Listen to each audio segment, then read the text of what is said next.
First ever factory outlet, Chandanagar, Mukunda Jewelers, opening soon. No making charges. అంటే మన senior NTR గారితో actually chance రాలేదా? Feel అవుతూ ఉంటా చాలా చాలా చాలా ట్రై చేశారా అప్పుడు? అంటే అప్పటికే ఆయన యాక్ట్ చేయట్లా. నేను చైల్డ్ ఆర్టిస్ట్గా ఇప్పుడు 91 నేను స్టార్ట్ చేసింది. అప్పటికే he was busy in politics. ఆయన చేయట్లా అప్పటికే. సో నేను బాలకృష్ణ గారితో 5 సినిమాలు చేశాను. సో బాలకృష్ణ గారిని అప్పుడు అడిగాను, అంకుల్ లాగా తాతగారిని చూడాలని ఉంది అంటే.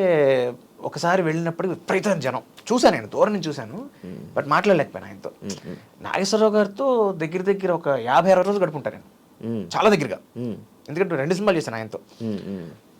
తీర్పు ఒక 20-25 డేస్, నాయుడు గారు ఒక 25 డేస్ ఈజీగా. ఈజీగా.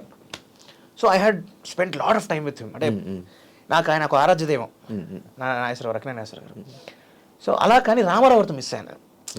ఆయన మిస్ అయినప్పుడు బాలకృష్ణ గారిని అడిగి ఒకసారి చూశాను దూరం నుంచి. మా మెడ్రాస్లో మా ఇల్లు రామారావు గారు చాలా దగ్గర. ఒకటే సందు, ఆయన ఇంటికి 2 ఇళ్ళు అవతల మా ఇల్లు. సో ఒకసారి వెళ్ళినప్పుడు జనం చాలా ఎక్కువ ఉన్నారు. ఇలా కాదనన్నా నేను పర్సనల్గా పిలుస్తాను, నాన్నగారు ఫ్రీగా ఉన్నప్పుడు అని చెప్పారు. అన్ఫార్చునేట్లీ ఆయన చెప్పిన కొన్నాళ్ళకి పెద్ద ఆయన కాలం చేశారు. సో ఆయన అస్థికలు పెడితే అవి చూడడానికి వెళ్ళాను అనమాట. అప్పుడు నన్ను పట్టుకుని హక్ చేసుకుని, సారీ రా ముదురు, మాట తప్పాను రా, నాన్నగారిని చూపించలేకపోయాను నీకు. పర్లేదండి. ఇప్పుడు బాలకృష్ణ గారితో రిలేషన్ బాగుందా? అంటే రెగ్యులర్ కలవగానే, బట్ ఎప్పుడు కలిసినా ఈజ్ ఆల్వేస్ ఆన్. మొన్న ఈ రీసెంట్గా అఖండ 2లో కలిసాను షూటింగ్లో. అన్నపూర్ణకి వెళ్తే డబ్బింగ్ చెప్పడానికి వెళ్తే అఖండ 2 అవుతుంది తెలిసింది. సరే ఒకసారి ఆయన పలకరిద్దామని వెళ్ళా. ఆయనలో గొప్ప క్వాలిటీ ఏంటంటే రూట్స్ మర్చిపోరు ఎప్పుడు ఆయన. ఎప్పుడు నేను కలిసిన హీఈస్ ఆల్వేస్ ఫస్ట్ పక్క వాళ్ళకి ఏం పరిచయం చేస్తారు తెలుసా? పక్కనే అభివృద్ధి బాలకృష్ణ పక్కన కూర్చుంటారు కదా, మా మాస్టర్ మనోడు. మా తాతగారికి ఆయన స్టూడెంట్ లిటిల్ ఫ్లవర్ హై స్కూల్లో అనమాట. అదే ఆయనకు గుర్తు. సరే ఎప్పుడు గుర్తు, ఎప్పుడు ఒకసారి ఎప్పుడు మా మాస్టర్ మనోడు అని చెప్తూ, sir I'm so glad sir, మీకు ఇంకా గుర్తు. హై ఎలా మర్చిపోతావా, మీ ఇంటికి పొద్దున్నే ఎర్లీ మార్నింగ్ సైకిల్స్కి వచ్చేవాడిని ట్యూషన్కి. నేను పొద్దున్నే రామారావు గారు అప్పటికి ఆల్వేస్ సూపర్ స్టార్. కానీ బాలకృష్ణ గారు సైకిల్ మీద వచ్చారు, ఆయన కార్లో వచ్చేవారు కాదు, సైకిల్ మీద వచ్చారు బాలకృష్ణ గారు. ఎర్లీ మార్నింగ్ 5 o'clock వచ్చేవారు. వచ్చి ట్యూషన్ ప్లస్ మళ్ళీ స్కూల్ అన్ని గుర్తు చేసుకొని మాట్లాడతారు ఆయన. ఎంత మర్యాద. బంగారు కూడా షూటింగ్ అప్పుడైతే అమ్మ ఇలా పరిచయం చేసుకోవడానికి వెళ్ళింది. ఇలాగా ఆయన కూర్చున్నారు, నమస్కారం అండి, నేను ఇలాగా మూర్తి గారి కోడలనండి. ఏ మూర్తి గారు అమ్మ? వైవి మూర్తి గారు. టక్కన లేచి వచ్చినాడు. మాస్టర్ కోడలు, కూర్చోబట్టినరా? అయ్యో పర్వాలేదు పెద్దవారు కూర్చోండి. ఊరుకోండమ్మా, మా మాస్టర్ కోడలు మీరు ఆయన కుర్చీ వేయించేవారు కానీ కూర్చోలేదు ఆయన. ఎంత మర్యాద ఆయనకి, ఆడవాళ్ళన్నా టీచర్లన్నా. సో అలాగనమాట ఆయన. నాకు మొన్న కూడా ఆయన చెప్తుంటే నాకు రూట్స్ ఎంత బాగా గుర్తుపెట్టినాడు ఆయన. కాదండి, మరి సోషల్ మీడియాలో అప్పుడప్పుడు బాలయ్య గారి మీద ట్రోల్స్ వచ్చేసి కోపం వస్తుందా? ఎవరికి ఉండదు కోపం, నీకు ఉంటుందా నాకు ఉంటుందా? పెద్ద ఆయన కాబట్టి ఆయన కోపం ఎక్కువసార్లు బయటపడుతుంది, నీది అది బయటపడదు. శ్రీదేవి గారితో నటించాలని మంచి మీకు ఉండేదంట? చాలా ఉండేది. ఎప్పుడు కోరిక అంటగా? చాలా కోరిక ఉండేది. అంటే ఫర్ 2 reasons. ఒకటి, నాకు ఆవిడ చైల్డ్ ఆర్టిస్ట్గా సినిమా చాలా ఇష్టం. సో ఒక చైల్డ్ ఆర్టిస్ట్ హీరోయిన్ అయినా, అలాంటి హీరోయిన్ మళ్ళీ ఒక టైంలో ఇండస్ట్రీలో వెళ్ళిన హీరోయిన్. సో ఆవిడ ఒక చైల్డ్ ఆర్టిస్ట్గా ఉన్న ఆవిడ అలా అయిన మనిషి, వ్యక్తి ఆవిడ నటి. సో అలాంటి ఒక యాక్టర్తో వర్క్ చేయాలని, అఫ్కోర్స్ స్వతహాగా కూడా ఆవిడ యాక్టింగ్ స్కిల్స్ కూడా చాలా ఇష్టం నాకు. సో అందుకని అనుకున్నాను. బట్ ఎలాగైతే పెద్ద ఆయన మిస్ అయ్యానో ఆవిడ కూడా కలవలేకపోయినప్పుడు నేను ఆవిడని ఒక దూరం నుంచి చూశాను. అంతే, కలవలే ఆవిడ కూడా కలవలేదు, దూరం నుంచి చూసాను ఒకసారి. భానుప్రియ గారితో కూడా మీరు నటించలేదు కానీ కలిసాను. కవిత ఏదో రాశారని. అవును. అంటే ఇప్పుడు నేను ఇందాక అడిగా కదా, పాటలు రాస్తారు కదా. నేను రాయడానికి పాటకి ప్రతిదానికి ఒక ఇన్స్పిరేషన్ ఉంటుంది. ఇందాక నువ్వు విన్న పాట నాకు ఇన్స్పిరేషన్ ఎవరు తెలుసా? చెప్పలేదు మీరా జాస్మిన్. సీరియస్లీ మీరా జాస్మిన్. అది ఏ సినిమా, గుడుంబా శంకర్ సినిమాలో పాట వస్తుంది టీవీలో. ఇది చిట్టినడుగా చూస్తున్న పాట వస్తుంది. సడన్గా వాల్యూమ్ పోయింది, సడన్గా మ్యూట్ అయిపోయింది. ఏమైంది అర్థం కాల. రిమోట్ కొడుతున్నాను రావట్లా, టీవీ డబ్బా టీవీ, ఇది ఎప్పుడో మాట. ఈ టీవీని కొడుతున్నాను, సౌండ్ రావట్లేదు, ఏమైంది ఆఫ్ చేసి ఆన్ చేస్తున్నాను, టీవీలో పాట చేస్తుంది, పాట అయిపోతుంది. సరే ఆమె చూస్తుంటే సౌండ్ లేకపోతే లేకపోతే నేను చూసేద్దాం కాసేపు అని చూస్తూ ఉంటే నాకు ఇన్స్పిరేషన్ వచ్చింది. పాట రాయాలి, పాట రాద్దాం వీడి మీద అని. అలాగా తెలిపి సో మెనీ సందర్భాలు. ఒకసారి బాధలో అనిపిస్తుంది, ఒకసారి ఎవరినో చూసినప్పుడు బాధేసి అనిపిస్తుంది, ఒకసారి ఒక రైలు ప్రయాణంలో అనిపిస్తుంది. సో అలాగా రకరకాల సందర్భాల్లో సిచ్యువేషన్ బట్టి సందర్భాన్ని బట్టి మనం అలా ఇన్స్పైర్ అవుతూ ఉంటాం కదా, అప్పుడు రాయాలనిపిస్తుంది. అలాగా భానుప్రియ గారిని కలవడమే నాకు ఒక మ్యాజికల్ మూమెంట్. నేను మన రామానాయుడు షోలో డబ్బింగ్ చెప్పడం కోసం వెళ్తున్నా. మామూలుగా మన డబ్బింగ్ షోలో బయట లైట్లు ఉంటాయి, బల్బులు ఉంటాయి. టేక్ అవుతుంటే ఆ బల్బ్ ఆన్లో ఉంటుంది. అది ఒక పింక్ కలర్ బల్బ్ జనరల్గా మనకు పెట్టేది. బల్బ్ ఆఫ్లో ఉంది.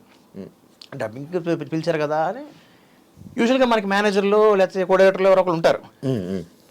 ఏంటి ఎవరు కనబడట్లేదు ఇక్కడ అని చూస్తున్నాను. నన్ను పిలిచారు, ఎవరు కనబడట్లేదు, ఏంటిది సరే లోపల చూద్దాం ఎవరున్నారేమో. నేను టక్కని ఓపెన్ చేశాను. నాకు తెలియదు అప్పుడు భానుప్రియ గారు డబ్బింగ్ చెప్తున్నారు లోపల. ఆ బల్బ్ పని చేయట్లేదంట, అందుకే టేక్ లైట్ ఆన్ అవ్వలేదు. సో అది నాకెందుకు మంచిదని చూడు, ఆవిడ చూడగలిగాను. నిజంగా లైట్ ఆన్లో ఉంటే ఎవరో డబ్బింగ్ చెప్తున్నారు అని వెళ్ళేవాళ్ళం కాదు. నేను ఎవరో ఫోన్ చేసామని కదా. ఆమె ఏమో ఫుల్ చిమ్మ చీకటి, పోడియం దగ్గర టేబుల్ ల్యాంప్ వేసి ఆ డైలాగ్ సీన్ పేపర్ మీద బౌన్స్ అయిన లైట్తో ఒక చందమామ కనిపిస్తుంది నాకు. భానుప్రియ గారు ఒక్కసారి అలా బ్లాంక్ అయిపోయి ఉన్నాను నేను. బ్లాంక్ అంటే చాలా చిన్న పిల్ల వాయిస్ వాడిది. ఎవరు సారీ అనలేకపోతున్నా నేను. అనలేకపోతుంటే ఎవరమ్మా అది అనగానే టక్కన లైట్లు ఆన్ చేశారు. అని నేను అంటే సారీ అమ్మ, నేను క్షమించాలి, మీరు ఉన్నారని తెలియదు, నేను బై మిస్టేక్ టేక్. ఆదిత్య అమ్మ, బాలాదిత్య కదా? అవునమ్మా. బాగా చేస్తావయ్యా నువ్వు, చాలా బాగా యాక్ట్ చేస్తావు. నేను ఏం భానుప్రియ గారు నన్ను చూసి నన్ను మెచ్చుకుంటూ బాగా చేస్తావని చెప్పడం ఏంటి? అది వి డోంట్ ఎక్స్పెక్ట్ ఇట్. అసలు ఫస్ట్ ఆమెను చూడమే ఓ షాక్. ఆ షాక్లో ఈవిడ మాట్లాడే మాటలు ఆ చీకట్లో చందమామలా కనిపించింది. తర్వాత గొంతేమో చిన్నపిల్ల గొంతు, మృదువుగా మెల్లగా మాట్లాడుతుంది, నన్ను పొగుడుతుంది ఆవిడ. సరే బయటకు వచ్చేయాలి కదా, ఇంకా తప్పదుగా ఎంతైనా. ఇక్కడ కాళ్ళకి దండం పెట్టి, అమ్మ మీరంటే నాకు చాలా చాలా చాలా చాలా ఇష్టం, మీతో ఎప్పుడు వర్క్ చేయలేకపోయాను, some fine day I wish మీతో పనిచేయాలి. తప్పకుండా నాన్న, ఆల్ ది బెస్ట్ అని ఇంకా రాలేక బయటకు వచ్చాను. ఆ వచ్చిన రోజు రాత్రి నిద్రపోతుంటే ఆ కళ్ళలోకి ఆవిడ కనిపించింది మళ్ళీ నాకు. ఆ కళ్ళు, ఆ ఫేస్, నాకు ఆవిడ డ్యాన్స్ చాలా ఇష్టం, ఆవిడ ఐస్ చాలా ఇష్టం. సో కళ్ళలోకి వచ్చి నాకు టక్కన లేచి కూర్చుని, ఏంటి అసలు November 7th ఆ డేట్ కూడా గుర్తుంది నాకు. లేచి కూర్చుని అప్పుడు రాసుకున్నాను,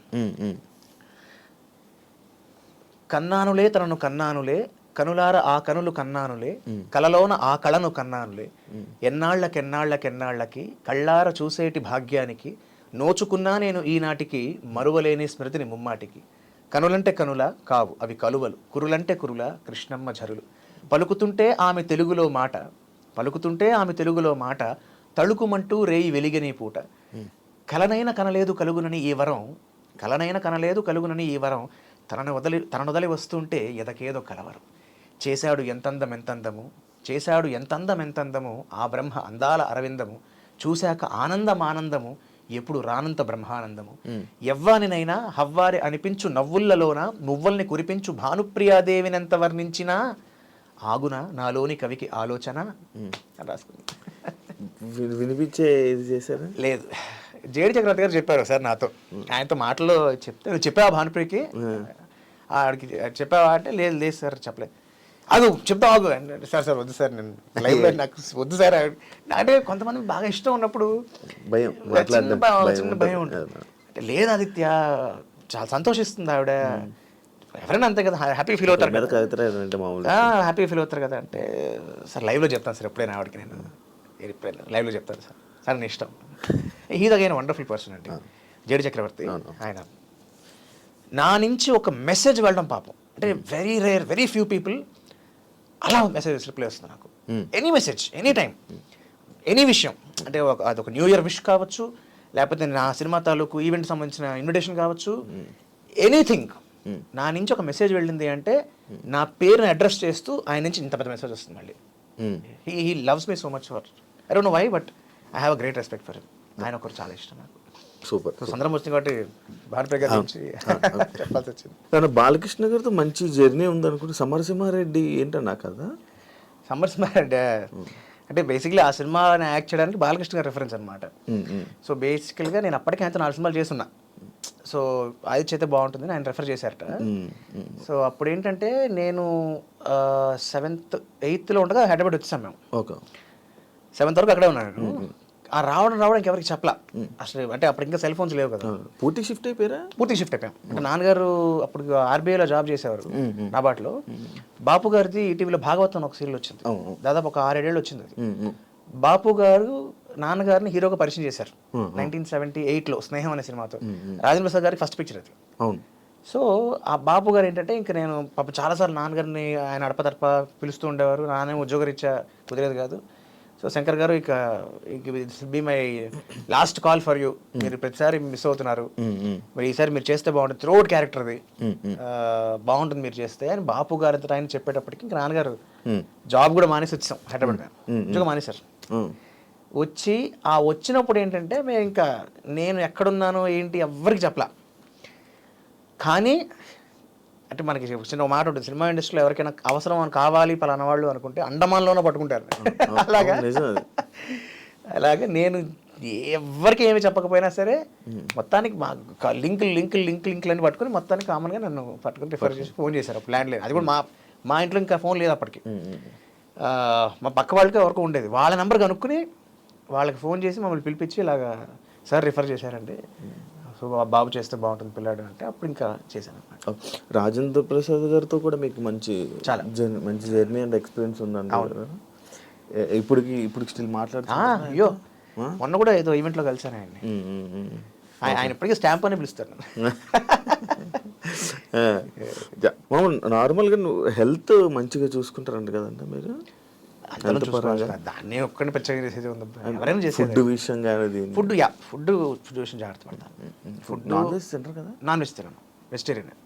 ఎలా అన్న ప్రోటీన్ ఉంటాయి కదా సోర్సెస్, ఏ వెజ్లో లేవా ఏంటి ప్రోటీన్ సోర్సెస్? ఉంటాయి కానీ అది ఉంటుంది, తినాలనిపిదా ఎప్పుడు?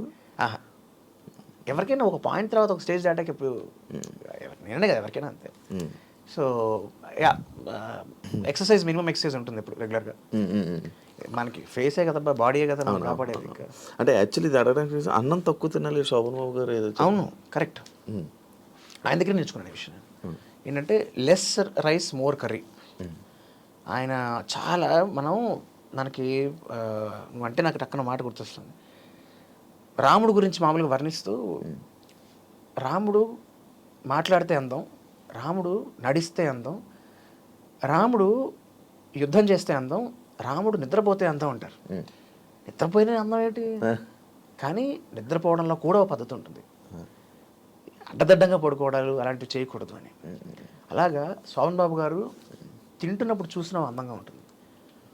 అది మన అతలో డైలాగ్ ఉంటుంది, అదేంట్రా అదేదో మొక్కకి అట్టుకట్టినట్టు పద్ధతి కొడుతున్నాడు.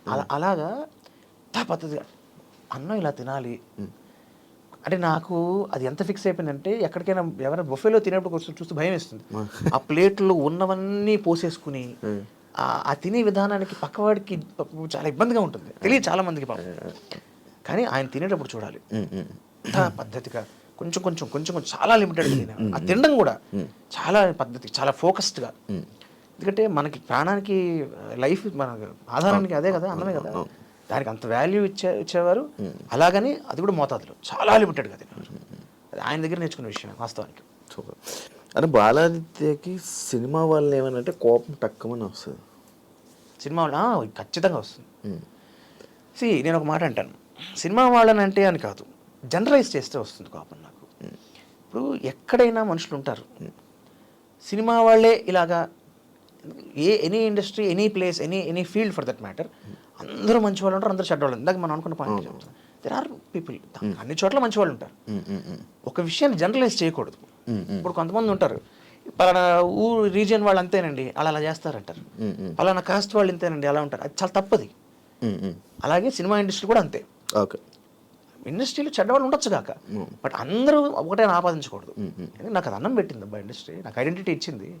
ఇవాళ నన్ను ఇంటర్వ్యూ ఎందుకు తీసుకుంటున్నావు? నాకు ఐడెంటిటీ ఇచ్చిన సినిమాయే కదా. సో ఆబ్వియస్లీ సినిమా ఇండస్ట్రీని కానీ సినిమా అనే వృత్తిని కానీ ఎవరన్నా అంటే నాకు నిజంగా చాలా కోపం వస్తుంది. కానీ మరి ఇండస్ట్రీ అంటేనే బ్యాడ్ అని అనుకుంటుంటారు జనాలు. అంటే మా అబ్బాయి అప్పుడు పెళ్ళి లైక్ నార్మల్గా అడుగుతున్నాను, ఇండస్ట్రీలో ఉన్నారు అబ్బాయి ఇందులో చేస్తున్నట్టు పెళ్ళిళ్ళకి నాకు 10 పెళ్లి చూపులు అయినా, నాకు నిజం చెప్తున్నా 10 అయినా పెళ్లి చూపులు. ఆ 10 కూడా దాంట్లో ఓకే అవడానికి చాలా టైం పట్టింది. అంటే మీకు అలా అప్పట్లోనే అలా ఉందంటే ఇప్పుడు ఇంకెలా ఉంటుంది? ఇది ఎప్పుడు ఉంది ఈ మాట నాకు నాగేశ్వరరావు కూడా చెప్పారు. నాగేశ్వరరావు స్వయంగా నాతో చెప్పిన మాట ఇది. ఎందుకు? సినిమా వాళ్ళు కాబట్టి పెళ్ళి అంటే కష్టం అండి, నాకు కూడా ఇబ్బంది అయిందని చెప్పాడు ఆయన. ఎందుకు? అదొక అదంటే జనరల్గా సినిమా వాళ్ళు ఏంటంటే ఓ పట్టాన ఒక అమ్మాయితో ఉండరు, అందరూ ఒకటే అనుకుంటారు. అదే తప్పు అంటున్నా, అదే తప్పు. ఇన్ఫ్యాక్ట్ నాకు మా వైఫ్ ఇదే క్వశ్చన్ అడిగాను నేను. నేను ఎదురు అడిగా, ఏంటి కాదండి సినిమా యాక్టర్ని చేసుకోవాలంటే అందరూ ఇబ్బంది భయపడతారు కదా, మీకేమీ ఆ భయం లేదా అంటే తను ఇచ్చిన ఆన్సరే మా పెళ్ళికి కారణమైంది. తను ఏమందంటే, ఏమండి ఇప్పుడు నేను ఒక సాఫ్ట్వేర్ ఇండస్ట్రీలో ఉన్నాను, మా మదర్ ఒక టీచర్, మా నాన్నగారు ఒక లాయర్, మా తమ్ముడు ఒక స్టూడెంట్. మా నలుగురు సర్కిల్స్లో సినిమా వాళ్ళు లేరు, కానీ మా నలుగురు సర్కిల్స్లోనూ పెళ్లి చేసుకుని వైఫ్ని మోసం చేసిన హస్బెండ్ మోసం చేసిన వైఫ్ ఉన్నారు, వాళ్ళు ఎవరు సినిమా వాళ్ళు కాదు. So it all depends upon the person but not the profession. మంచి స్టేట్మెంట్ అసలు. Anything it's depend on a person, it can't depend upon a profession or on a region or a work or community or whatever. అన్ని చోట్ల అన్ని రకాల వాళ్ళు ఉంటారు, దాన్ని వీళ్ళంతే అని ఆపాదించేసి తప్పు. అన్న ఒకటి, బాలనిత్య తారక్ని ఇంకా బలంగా చూపించలేదని గతంలో చెప్పాడు అనేది ఒక స్టేట్మెంట్ అప్పుడు ఉంది. అది ఒక టైంలో నాకు ఉండేది, అంటే ఫర్ హిస్ పొటెన్షియల్. ఇప్పుడు లేదు, ఇప్పుడు అఫ్కోర్స్ చాలామంది బాగా చూపిస్తున్నారు. అంటే నా బాధ ఏంటంటే ఆయనలో చాలా ఉంది, వాడుకోవట్లేదంటే ఎవరు ఫుల్గా. ఒక రాజమౌళి గారు తప్ప మిగతా సరిగ్గా వాడట్లేదు అని ఫీల్ అయ్యాడు నేను. సో అది ఆయన మీద ప్రేమ అంతే, it's not to disgrace or disrespect anybody. ఆయన మీద ఉన్న ప్రేమ కొద్దీ the kind of energy what is got, the kind of talent, ఆయనకున్న టాలెంట్కి ఈయన ఇంకా ఫుల్గా వాడుకోవట్లేదు అబ్బా, ఇంకా చాలా మంది వాడుకోవాలి. బట్ కొన్నిసార్లు ఐ ఫీల్ వెరీ హ్యాపీ. కొన్ని సినిమాలు ఫర్ ఎగ్జాంపుల్ టెంపర్లో కానీ అయితే ఆర్ఆర్ఆర్లో కానీ ఆయన చూసినప్పుడు మయా కొంచెం మనసుకి ఆనందంగా ఉంటుంది. డాన్స్ అన్నా కూడా మంచి ఎనర్జీ, అసలు ఆయన ఎనర్జీని ఎవరు మ్యాచ్ చేయలేరు అని చెప్పి అంటుంటారు. Extraordinary dance that I think because ఆయన క్లాసికల్ రావడం వల్ల ఉంటుంది. ఓకే, వర్క్ చేశారా ఇంకా? బాలరామాయణంలో చేశాను, బాలరామాయణం చేశాను, కాకపోతే మా కాంబినేషన్ లేదు. షూటింగ్ అప్పుడు కలిసాను, ఓకే, తప్ప మా కాంబినేషన్ లేదు. Okay okay okay. కంబ్యాక్ ఎప్పుడు బాలనిత్యది మళ్ళీ ఈ రీసెంట్ ఎప్పుడు చూడొచ్చు? I'm waiting. నాకు మంచి పడితే నాకేంటి ఆలస్యం. ఇప్పుడు సినిమా ఏ సినిమా అయినా చేస్తావా అన్నా చూసుకుంటావా నువ్వు క్యారెక్టర్ని? ఖచ్చితంగా క్యారెక్టర్ చూసుకుంటాను. అంటే నేను లెంత్ ఎంత ఉంది, ఎన్ని పాటలు ఉన్నాయి ఇవి చూసుకోను. కథలో నా ప్రాముఖ్యత ఏంటి, what is the weight I have in the, అంతే. It's not about the length or thing, depth చూసుకుంటా. కథలో కథాబలం ఎంత ఉంది, అందులో నా పాత్ర యొక్క ప్రాముఖ్యత ఎంత ఉంది, అవి చూసుకుంటాను, ఖచ్చితంగా చూసుకుంటాను. తప్ప నేను హీరోగానే చేయాలి, నేను హీరో అయితేనే చేస్తాను. ఇన్ఫాక్ట్ చాలామందికి ఇప్పటికీ, నేను మొన్న కూడా రీసెంట్గా ఎవరో అన్నారు, అంటే మీరు హీరో తప్ప చేయట్లేదు కదా సార్. ఎవరు చెప్పారండి, పొలిమేరలో నేను హీరో కాదు కదా. మనం ఏం మాట్లాడుకోకపోయినా బయట వేరే మన ఇష్టం వాళ్ళకి. నేను ఒక 3 ఏళ్ళు గ్యాప్ తీసుకున్నా కదా, అసలు బాలయ్య సినిమాలు మానేసిన పిలవట్లేదు ఎవరు. నేను మానేసాడు స్వామి, నేను నా చదువు కోసం నేను ఏదో బ్రేక్ తీసుకున్నాను, వచ్చాను. నాకు తెలిసి దగ్గర ఒక 70 మందికి చెప్పాను, కమ్యూనికేట్ చేశాను, సార్ నేను ఇలా వచ్చేసాను, నేను మధ్యలో కొన్నాళ్ళు లేను, నిజమే బాంబే వెళ్ళాను, వాస్తవమే. నేను అమెరికా వెళ్ళిపోయాను, సింగపూర్ వెళ్ళిపోయాను, అక్కడ సెటిల్ అయిపోయాను, అసలు చేయట్లేదు. ఆబ్వియస్లీ మాట్లాడుకున్న వాళ్ళు మాట్లాడుకుంటారు, బట్ నేను చేసే ప్రయత్నం నేను చేశాను.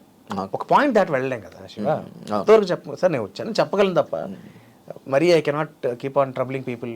అండ్ సో ఆబ్వియస్లీ ఏ విధంగా ఒకటి మాత్రం నిజం ఏంటంటే, ఎవరు కూడా డిస్రెస్పెక్ట్ఫుల్గా మాట్లాడాల, చాలా మర్యాదగా, సార్ మీకు తెలుసు మాకు, తప్పకుండా ఏమైనా ఎనీథింగ్ మంచిది ఏమైనా ఉంటే తప్పకుండా చెప్తాం అన్న, ఇదైనా మాట్లాడతారు తప్ప నోబడీ స్పోక్ నెవర్ ఆర్డ్గా ఎప్పుడు కానీ డిస్రెస్పెక్ట్ఫుల్గా కానీ ఎప్పుడు ఎవరు మాట్లాడలేదు. అంటే ఫినాన్షియల్గా మంచి సెట్ అయ్యామన్నా పర్వాలేదు, గాడ్స్ గ్రేస్, ఫైన్. అంత మంచిగా అంత హ్యాపీగా ఇంటర్వ్యూ ఇచ్చినందుకు థ్యాంక్ యూ సో మచ్ అన్న. అప్పట్లో బజ్ అవ్వలేదు మన ఇద్దరిది అప్పుడు, లైక్ ఆ టైంలో క్వశ్చన్స్ అవన్నీ తర్వాత ఫీల్ అయ్యారు అనుకుంటున్నాను నేను. Shiva come on. Sorry past is past. Past is ఏం పట్టు కూర్చుంటాను. Thank you so much. Nothing personal. ఎప్పుడు కూడా నేను ఐ డోంట్ నో నువ్వు చూసావు లేదు కూడా నాకు తెలియదు. ఎవరో నీ గురించి ఎవరో కామెంట్ చేసినప్పుడు నేను పెట్టాను. నేను అదే చూసాను. నా గురించి ఎవరో ఏదో కామెంట్ పెడితే ఆ కామెంట్కి మళ్ళీ మీరు రిప్లై ఇచ్చాను. శివాన్ తప్పట్టద్దు. నేను వెంటనే అది చూసా. అన్న నువ్వు అన్న ఇదేంటంటే షాక్ అయినా ఫస్ట్. అయ్యో మంచిగా చెప్పారు, నిజమే కదా, అది ఫస్ట్ చూడకంటే ఎందుకు ఇలా పెడతారు ఒక రీల్ చూసి ఇలా అని చెప్పి మీరు ఆ రియాక్ట్ కామెంట్ నేను చూసావు అది చూసాను. నేను ఊరికే ఇన్స్టాలో ఏదో తిప్పుతుంటే టక్కన వచ్చింది అనమాట. పెట్టినప్పుడు అది పాపప్ అయ్యింది. ఆ కమెంట్ ఎవరితో పాపప్ అయ్యింది. తప్పు కదా అది. ఇప్పుడు సరే బిగ్ బాస్లో అంటే తెలియదబ్బా, అది రియాలిటీ షో కాబట్టి మామూలుగా కూడా ఉంది కదా అని. సరే దెన్ అఫ్ కోర్స్ ఇట్లా ప్రతి వాళ్ళకి పెట్టలేను కానీ బట్ లక్కీగా సందర్భం వచ్చింది కాబట్టి. బట్ ఎనీథింగ్ నా కంటికి ఎప్పుడైనా అనిపిస్తే అలాంటి నిజంగా తప్పు అనిపిస్తే నేను చెప్పేస్తాను.